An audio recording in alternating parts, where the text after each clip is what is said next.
watching all of the defensive backs run through all of their times, and now they're doing defensive back drills on the field. There are a few guys who look very smooth, very good. So Noel Williams, right, who has great ball skills, look really good in the earlier drills they're doing now. Now they're doing the W drill.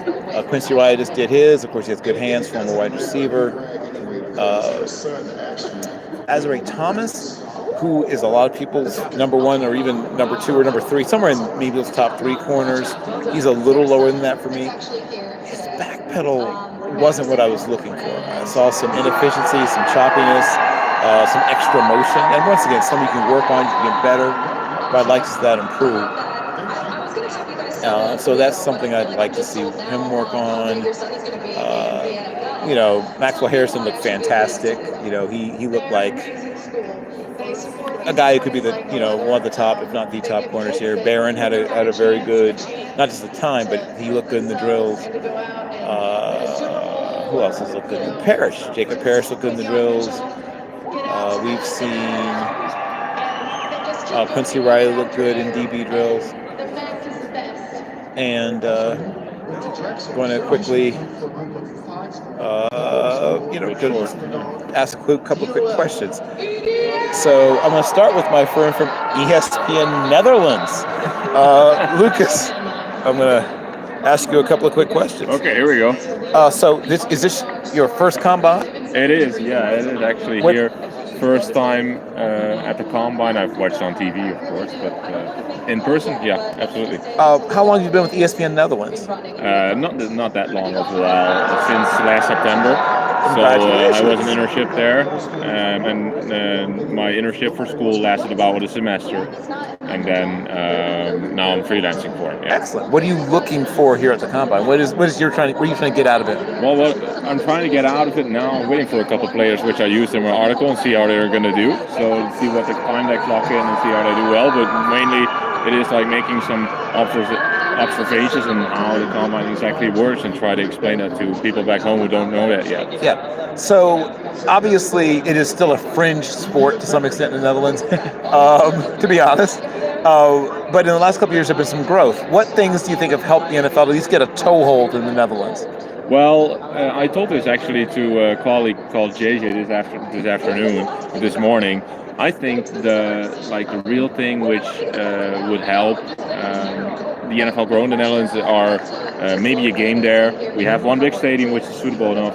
But the other thing which is just going to help, I would call that the Max Verstappen effect. Max Verstappen is a very famous racer. Yeah. You just need more Dutch players. Very good. Like you need to have more Dutch players. Right now we have two in the NFL who both played in the game this year. We have a punter at the Steelers and an international pathway program player at the Titans, who are both fantastic at what they do. But we need more. Like we need a consistent, maybe like a player who is on a consistent basis in a starting lineup every week, which is not easy to do, right? I mean, we need to develop that talent, and that'll still take a while, but I hope we'll get there maybe in the future. Got it. Jay, obviously, we know a little bit about what the Colts like. They like them long and strong. And obviously, you mentioned earlier that they might be making some adjustments to their formula because they have a new defensive coordinator coming over from the Bengals, Lou Anarumo. Of the guys you've seen so far, who do you think might fit the Colts menu of items? Well, if we're looking for a cornerback who fits both Ballard's preference for a lot longer arm guys and Lou's with also some physical guys, but a lot better deep speed, Darian Porter seems to be the best fit right now. And also, we know Ballard. He loves the freakiest of the freak athletes. I don't know if he officially does the relative athletic score from Kentley Plott. I'm sure he's aware. But it's very, very close. His athletic system that he uses at RAS. Darian Porter, right now, as unofficial time, is a 9.99 RAS. Third best ever for a corner. That is exactly in Ballard's wheelhouse for that level of an athlete. It feels pretty culty. Very culty, with an O.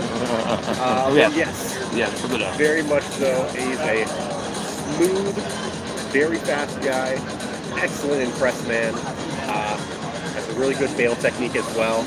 I'm really interested to see where he ends up. Unfortunately, though, I think his stock is rising too far that if you were hoping for him in round 2, probably not going to happen. Oh, round 2, probably not. Absolutely not. But he's looking at probably a top 25, top 20 pick. Could the Colts take him at 14? Absolutely. Or trade down, maybe? However, they might want to trade down, like you were saying, because there is the potential for some other guys like a Tyler Warren, a Malachi Starks. Eman Wari might be interesting as a safety for them as well. We're talking freak athletes, too. Yeah. But there's going to be some really interesting ones. There's that. A.Z. Thomas as well. He needs to be a little bit better in his backpedal we were seeing on the drills. It was not as smooth as we hoped for, but he does have that, certainly that press ability. That he's big and twitchy. Oh, yes. He does have that. Yes. There's quite a few other ones as well. Harrison as well. That he made himself some money. Made a lot of money, actually. Yeah. I would be very interested in him as well. Amos is interesting. He doesn't have quite the same speed as those other guys that we've mentioned. He came in at 4.46 unofficially. But he's a very, very physical one. He is great against the run, beat up against some wide receivers in the blocks. I'm really interested in him as well. Perhaps with Darian Ford or with Harrison having really great showings here at the Combine, as well as Harrison was probably the best corner at the Senior Bowl. They might be moving up on the boards. Amos hasn't really done much to move himself up or move himself down, but just because of the nature of how this event goes out, perhaps he goes down a little bit lower than what we were expecting earlier on. Maybe he slips to mid-2. We'll see. Right. Maybe you go one more round later and get a guy like Bilal Cohn. Bilal Cohn would be very interesting as well, out of Western Michigan. With Noel Williams out of California, if they want to go for a really, really good playmaker, may not have that deep speed. He's not super fast, but he's very efficient and very smart. That'd be more of the Ballard previously tendency rather than the Lou tendency. There's some really interesting guys out here in this cornerback group. Safeties are going to be coming up next. That's going to be a big group as well because they need to have a great communicator at free. They're looking for the Jesse Bates of the Lou Anamarolo defense. He needs his Jesse Bates, So Malachi Starks fits that profile very, very well in terms of his versatility. If you're looking for maybe more so a Brian Branch, kind of like Sterling James, Eman Wari. If you're looking for maybe not the greatest athlete, but one of the best in terms of reading the quarterback, instincts, has very good range because he knows exactly where the ball's going, almost before the quarterback even knows where it's going. Xavier Watts out of Notre Dame, sticking in Indiana. Will he test the best? Probably not. But if he surprised people, there's little reason to believe that he is his stock won't rise. That's phenomenal player. Like, what was it? 11, 12, 13 interceptions in the last 2 years? In his career, And against some of the top opponents in the league, he was phenomenal. But again, not quite the level of athlete that Ballard usually looks for. However, if there's one position that Ballard has not gone for the absolute top tier athletes, it has been safety.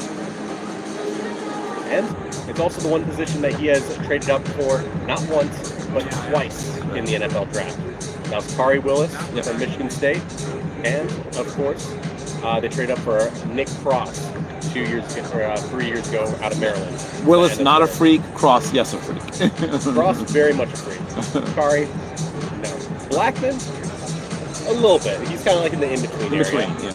So, interesting options. Jay, where can people find and follow the work that you do?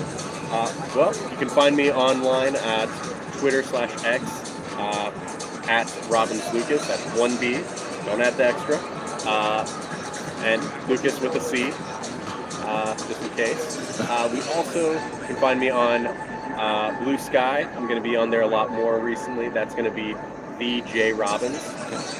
And then, of course, you'll find my writing work for Stampede Blue, Indianapolis Colts site. That's been my newest job there. I've been really excited to work with them there with SB Nation. Great network. And I'm very excited to continue working with them. And Lucas, for those Now you get you an American audience, maybe. Where can people find? From a neutral perspective on the combine, I report for ESPN, which is going to be on ESPN NL. So you add after ESPN, you add NL, and then in the description of that profile, you see another account, which is like our American sports account. That's where we post on. That's where my work will be posted on, and like my Colts fan page is called Dutch Colts Fan all together. And your full name is Lucas Lejeune, yeah. Lejeune. Lejeune. Yeah. Which means the young, right? Yeah. Well, you know it. That's impressive. That's impressive. A little bit. Very good. Very good. It has been a pleasure. I'm here with the young Lucas and the a little bit older, slightly older Lucas here at the 2025 NFL Combine. They're doing some on-field DB drills, and then we're waiting for tight ends and the safeties to do all of their on-field testing. I will give you some updates once we have. Official times on the first group, and then I'll give you some updates also when we have unofficial times on the groups of tight ends and safeties. But I will see you again very, very soon here from Indianapolis.